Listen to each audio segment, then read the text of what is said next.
Hi everyone, welcome back to my channel. In today's video, we are doing a day 3 of the Valentine set, and I chose to do a cute little red moment with some glitter. So we'll start off with these tips. I got these tips on Amazon. They're super thick. They're the straight square. They're really thick, so they hold up really nicely, but they're not so thick to where it makes it hard to lay acrylic and stuff like that. So I really like those a lot. And then I just went in with the actual red iguana primer this time. I wanted to use it and see how well it did. And then I'm using the red acrylic from Not Polish. This is a true red, and it is so pretty.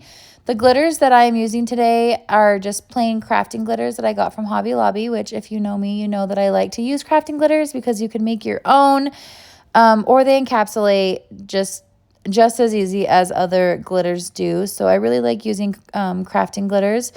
So I'm just going in with that red. I'm going to put the glitter on the nail about where I glued the tip on. I think I decided to change my mind on this one and move that glitter up a little bit higher. Once I get that glitter on there, I am capping in clear with the Young Nails Speed Clear Acrylic just to make sure that glitter doesn't move anywhere. So I'm going to do that on all 3 fingers, or the other 3 fingers. We'll go in with that red. We'll bring it all the way up down the nail, up and down the nail. Go in with the glitter, cap that in clear, and move on to the next finger.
Okay, so once I am done laying the red acrylic and putting the glitter on, I'm going to go in and I'm going to cap with the clear acrylic. And the reason why I'm doing this is I just want to make sure I have enough structure on the nail. I have a nice strong apex. So with that red, I don't really feel like it was a super buildable red, so I just used it more of just the undercolor. And then I'm going to use the clear acrylic for the structure and build of my nail. So I'm going to build up the nail with several different beads, make sure I get a nice cuticle bead, a nice apex area, and then of course capping at the end again, just to make sure, again, we have a good structure in there. Going to continue doing this on the rest of the nails, and then we'll get into filing.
Okay, and like always, we are going to separate that skin on those where those sidewalls are at, just to make sure if there's any acrylic that transferred over to the skin, we break that seal so that way it's not uncomfortable for our clients. And then we're going to go in with our file, holding it straight, doing it all on one direction and making sure we have a nice crisp sidewall, and then going back and doing the opposite direction. This saves some time, and it also helps with your filing to make sure you're keeping your file straight on each of the fingers. So we will do that on all of the fingers here. I'm having troubles keeping them in because I decided not to glue them in. I have a video down below of me fixing my silicone hand because when I glued the tips down and soaked them off, they did not soak off like I wanted them to, or like they should have. So we repaired her. So I decided not to use the glue because I have been having troubles with that. Now I'm going in with my 5-in-1 Kira Sky bit, my go-to OG Bad Baby bit. She does a really nice job around that cuticle and sidewalls area, just making them super crisp and nice. Remove that dust. Then we're going to go in with my balancing bit. This is a medium fine safety bit. This one I got from Kira Sky. And again, I'm just going through balancing. It does a really great job. We go from side to side and then up and down. I'm just removing bulk product when I go up and down. So the side to side motion, that kind of balances that nail out, touching up on that cuticle area. And just bouncing just to get a nice finish on the nail.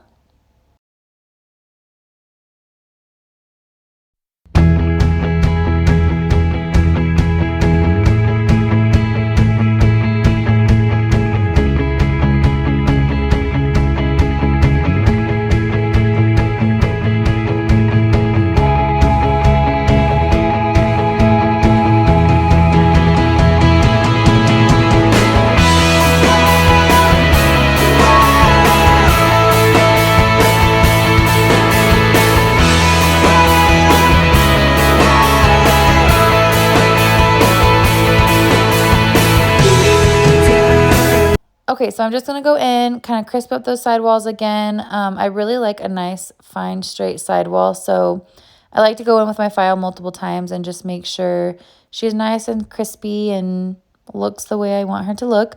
Then we are going to go in with my Profiles Backstage purple sanding band and the mandrel bit that I got off of Amazon, and kind of just go through back on that cuticle area, around the apex, and down the rest of the nail. Just taking out any imperfections that could have been caused by the balancing bit. So we will do that on the 4 fingers, and then we'll get into finish filing.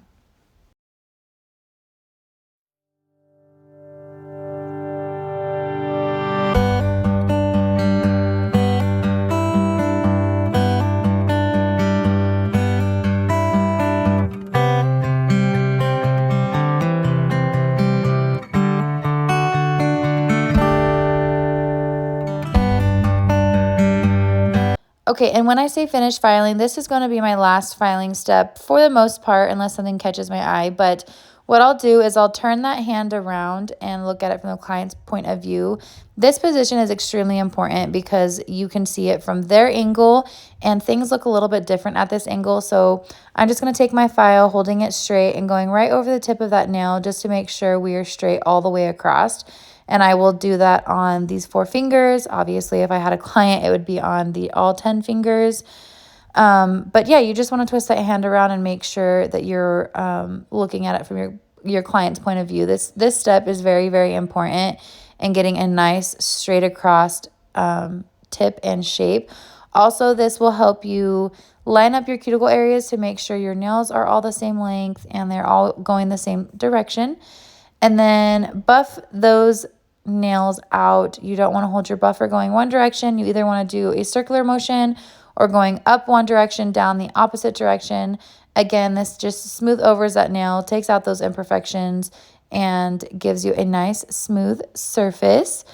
At this point, I would have my clients go wash their hands with soap and water to get rid of all of that dust, and make sure when we're doing any final nail art or anything like that, there's no dust that we are working around. I decided I wanted to add a little bit extra, so I'm using my swipe. We're going to wipe off any excess dust and debris, and then go in with that nail art. Right here, I just wanted to touch up those tips a little bit, holding my mandrel bit at an angle, kind of pushing down on the bottom of that nail. That is going to give us a slight little C curve and define our shape a little bit better. And these are our Valentine's nails, so I decided to throw some hearts on there.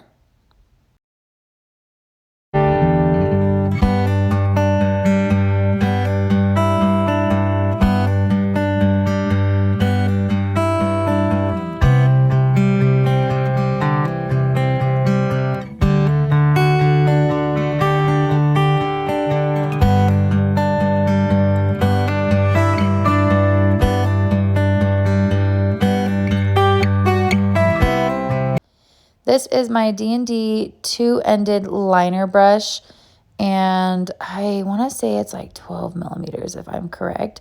So I'm just going in and drawing a heart. Honestly, it was probably good at this point, but then I decided to just keep messing with it, and I ended up changing my mind. But that is the glory of nail art and gel polish, is it's easy to come off. It's easy to adjust to what you are wanting. So I just decided to take off the little hooks that were on that and define it more as a straight heart instead of a little swoopy heart.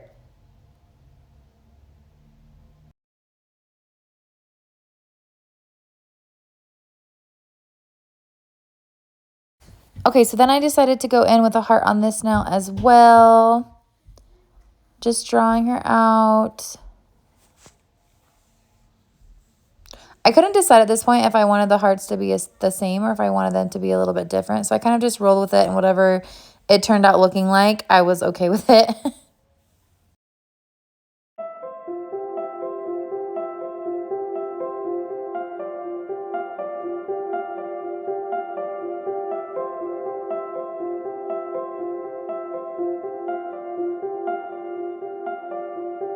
And then I decided that the heart was not enough, so I wanted to throw in the word love at the bottom of this nail, which I thought turned out super cute with the encapsulated glitter underneath. I really, really liked the way that word looked underneath the encapsulated glitter, as well as those hearts. Those hearts look super cute on top of that. I thought it was a nice little touch with them being encapsulated.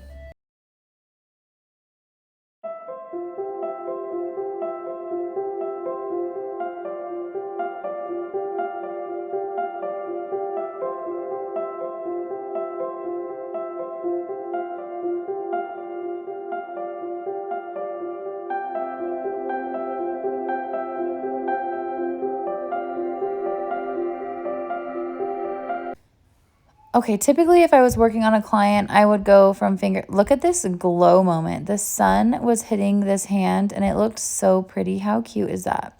But anyways, I would go do a design on one hand, light, design on the other hand, light. But since I was just working on just the one hand with the two fingers, I did both designs, which I did notice because of it taking a while to get the heart on there. The white does kind of bleed a little bit into the imperfections of those nails.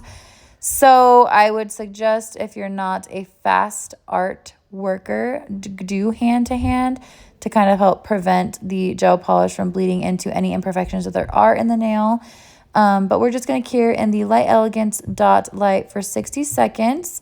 And then at this point, for some reason, I decided, oh, no, I know what happened. I hit it with my light. So I was like, what the fook is that? So took off. Luckily, it was like it happened in the middle of the cure, so it was like the whole thing wasn't ruined. So I just took off a little chunk that was kind of like hanging out, and then went in and redefined that line. It was like one of those moments that I was like, really, I give up. I'm gonna stop. But I noticed that I could peel off the white a little bit easier, so I just went in with the white, filled her in, and you'll never know that it happened.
And now I'm going in with my Not Polish non-wipe top coat. I really like this top coat a lot.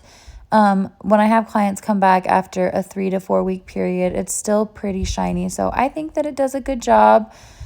So we're just going to go through and put the top coat on these 4 fingers, cure her in the light, and she'll be good to go.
And we are all done with day 3 of the Valentine's set. I was really happy with the way these came out. I thought it was super, super cute. I love the red glitter on that red acrylic. I thought it was super pretty.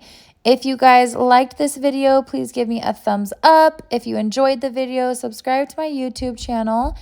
And thank you guys so much for watching.